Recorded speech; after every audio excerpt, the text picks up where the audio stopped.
የድሮ መጽሐፎችን ሳገኝ ከይዘታቸው ይልቅ ርዕሳቸው ያዝናናኛል። ለምሳሌ ብላታ ወልደ ጊዮርጊስ ወልደ ዮሐንስ የተባሉ ደራሲ የጻፉት መጽሐፍ ውጭ ሀገር ሄጄ ነበር የሚል ርዕስ ነበር።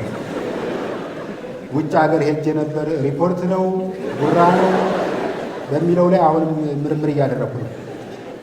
እኔም እንግዲህ በየመካከሉ አሜሪካ ሳለሁ እያልሁ ስለማዝጋችሁ በቂ የስነ ልቦና ዝግጅት እንዳይለያችሁ። አሜሪካ እያለሁ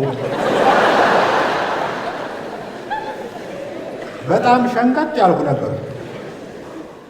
የሆዴን ቅርጽ ራሱ ብታዩት ከላይ እንዲህ ሆኖ ወደ ጎን ደግሞ እንደዚህ ተሰምሮ ምን ልበላችሁ የሆነ ከስጋና ከጅማት የተሰራ የባቡር ሀዲድ ነበር የሚመስለው። እዚህ ሀገር ስመጣ ያም ሲጋብዘኝ ስበላ፣ ያም ሲጋብዘኝ ስጠቀጥቅ ተነፋፋሁ፣ እንደ ራሽያ ወደ ጎን ተስፋፋ። በነገራችን ላይ ቦርጭ በአግባቡና በደረቡ ሲሆን ጸጋ ነው። በሲክስ ፓክ ላይ ቦርጭ መደረብ ግን በራስ ላይ እጅግ አሰቃቂ ወንጀል እንደመፈጸም ነው። አስበው፣ አጭር ሆነ በሲክስ ፓክ ላይ ቦርጭ ስትደርብ ወደ ምን እንደሚመስል ታውቃለህ? 3 ቦታ የታሰረ የማር ከረጢት ነው የሚመስለው። መፍትሄ ፍለጋ ዙሪያዬን ማማተር ጀመርኩ። የሆነ ጊዜ ላይ በ10 ቀን ውስጥ ቦርጭ እናጠፋለን የሚል ማስታወቂያ አየ። በፎቶሾፕ መሆን አለበት። በሌላ ቀን ደግሞ ቦርጭ በጸሎት አጠፋለሁ የሚል ነብይ በቲቪ አየ። እኔ የጸሎትን ኃይል አልንቅም፣ ግን በጸሎት የሸንቃጣ ሰውነት ባለቤት ትሆናለህ ብዬ አላምንም። ምናልባት ከጸሎት በኋላ የተባረከ ቦርጭ ባለቤት ልትሆን ትችላለህ።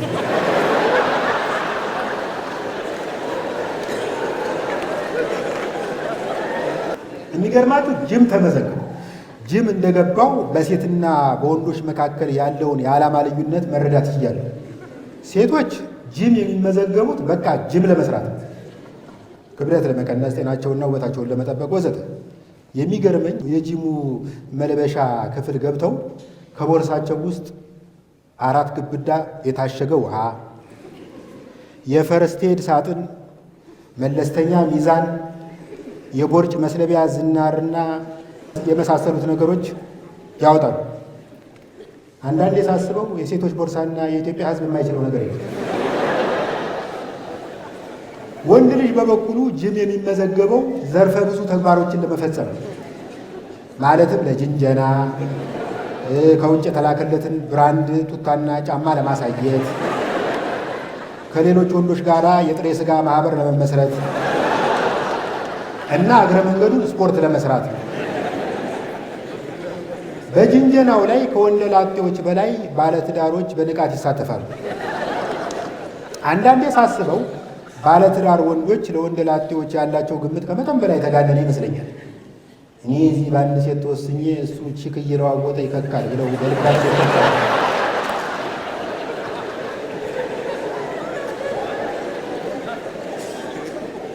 እውነታው ግን ከዚህ በጣም ይርቃል።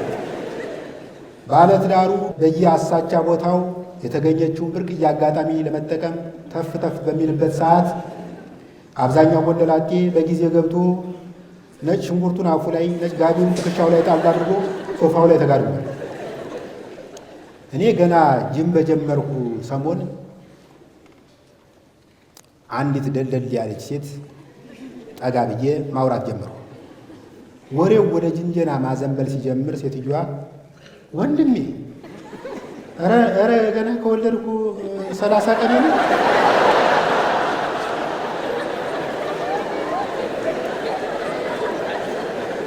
ዓላማ ምንድን ነው? ዓላማዬ የልጁ ክርስትና አባት ነው።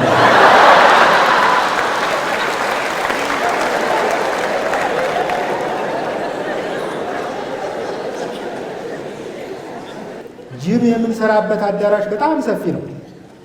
እኔና ቦሌ የተባለ ጓደኛዬ መስኮቱን ከፍተን ከመስኮቱ አጠገብ እንፈጋለን። የሆነ ጊዜ ላይ አንድ ሰውዬ ከሩቅ እያቆራረጠ መጣና ብርድ ታስመቱኛላችሁ አለና እጁን በትከሻችን አሻግሮ መስኮቱን ለመዝጋት ሞከረ።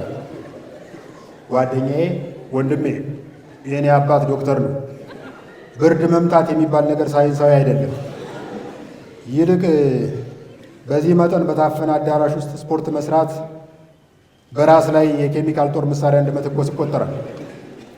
ሰውየው ለተሰጠኝ ሙያዊ ማብራሪያ አመሰግናለሁ ብሎ ይሄዳል ብዬ ሳስብ እኔ ካንተ ባላውቅም ብሎ ጀመረና መጠነ ሰፊ ምላሽ ሰጠ። እኔ ካንተ ባላውቅም ብሎ መጀመር የትህትና አነጋገር ይመስለኝ ነበር። በእርግጥም አንድ ሰው ፒኤችዲውን ከሃርቫርድ ዩኒቨርሲቲ ሰርቶ የጥናትና የምርምር ጽሑፍ አሳትሞ እኔ ካንተ ባላውቅም ብሎ ከጀመረ ትህትና ነው። አንድ ሰው ከ3ኛ ክፍል አቋርጦ እኔ ካንተ ባላውቅም ብሎ ከጀመረ ግን ኑዛዜ ነው። ሰውየው ችክ እያለ ሲመጣ ጓደኛዬ እየተናደደ መጣ። ስማ፣ አሁን የተናገርከው ከሳይንስ ጋር ያለህን ስር የሰደደ ጠብ የሚያሳይ ነው። ዶክተር አብይ እንዳንተ ያሉ ሰዎች መኖራቸውን ቢያውቅ ከሳይንስ ሙዚየሙ ጎን የሳይንስ መካነ መቃብር ይገነባ ነው። አሁን ይሄ መስኮት ይከፈታል ብለናል፣ ይከፈታል። እምቢ ካልክ ምርጫ ያንተ ነው። እንደኔ እኛ ተጋግዘን ከምንመታህ ብርድ ቢመታ ይሻላል። ብዙም ሳልቆይ ጂሙን ተውኩትና ወክ ማድረግ ወሰኑ። እኛ ሰፈር እንደ ብዙ የአዲስ አበባ ሰፈሮች ለወክ የተመቸ አይደለም። አስፋልት አለ። ከአስፋልቱ ዳር የምታገኘው የእግረኛ መንገድ ሳይሆን የሆነ ሀብታም ሰው ግቢ ነው። እየተራመድክ ድንገት ከፊት ለፊት ሲኖትራክ ከመጣብህ ዘል ሀብታሙ ቤት ትገባለህ። ከመኪና አደጋው ብታመልጥ ዘበኛው ይገላል። አሳቻ መንገድ ላይ በእግር መሄድ ብዙ አደጋ ያጋጥሟል። ከጥቂት ሳምንታት በፊት አድዋ ድልድይ አካባቢ ወክ እያደረኩ ሳለ አንድ ጎረምሳ በሞተር እያለ መጣና እጄ ላይ የነበረውን ምን የመሰለ የተጠበሰ በቆሎ ሞጭለፍ አርጎ ተፈተለለ። እንዴ ለበቆሎ ጥብስ ይሄኛል ስለው ለዛሬ ልምምድ ላይ ስለሆነ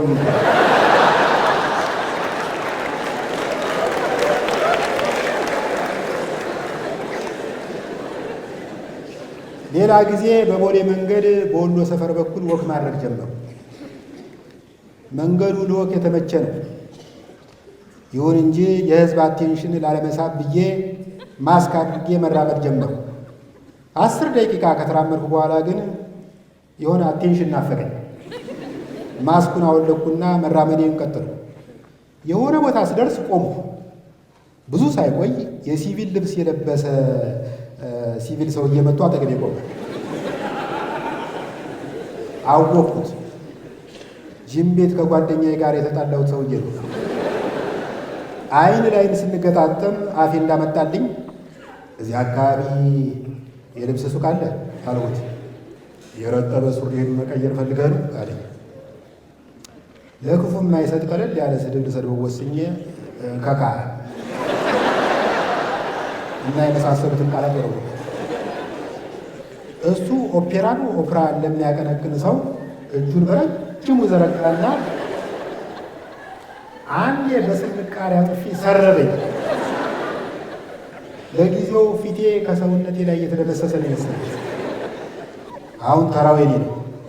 እንደ ሜሲ ብድግ አልኩና አንዴ በቴስታ እምብርት ላይ ገባሁ።